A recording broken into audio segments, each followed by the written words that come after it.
आप देख रहे हैं just action Hindi news, Bharat का नंबर 1 न्यूज नेटवर्क।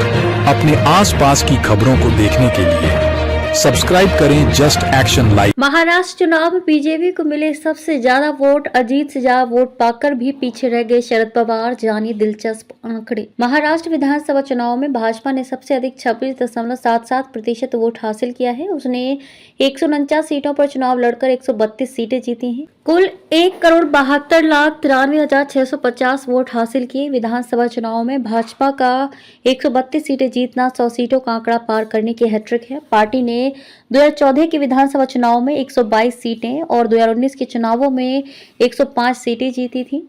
महाराष्ट्र विधानसभा में 101 सीटों पर लड़ी कांग्रेस ने केवल 16 सीटें जीती और 12.42 वोट प्रतिशत के साथ दूसरे स्थान पर रही।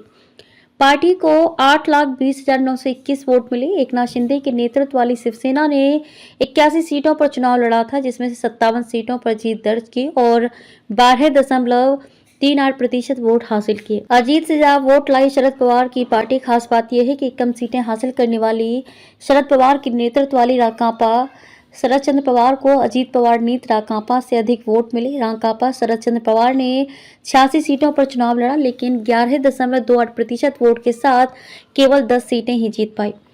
उद्धव के अजीत की पार्टी से ज्यादा वोट लेकिन सीटें कम। इसके उलट अजीत पवार के नेतृत्व वाली राकांपा ने 59 सीटों पर चुनाव लड़कर 41 सीटें जीती। उसने 9.01% वोट हासिल किए। उद्धव ठाकरे की नेतृत्व वाली शिवसेना ने 20 सीटें जीती और पार्टी को 9.96% वोट मिले। चुनाव आयोग के अधिकारियों के अनुसार 20 नवंबर को हुए राज्य विधानसभा चुनावों में 66.05% मतदान दर्ज किया गया, जो 2019 में 61.1% था। महाराष्ट्र में 19 निर्वाचन क्षेत्रों में निर्दलीय दूसरे स्थान पर रहे। महाराष्ट्र विधानसभा चुनाव में मुख्य मुकाबला सत्तारूढ़ महायुति और विपक्षी महाविकास आघाड़ी के बीच था, लेकिन निर्दलीय उम्मीदवारों ने भी काफी मजबूती से चुनाव लड़ा। निर्दलीय उम्मीदवारों ने 19 निर्वाचन क्षेत्रों में दूसरे स्थान पर रहकर अपनी ताकत दिखाई।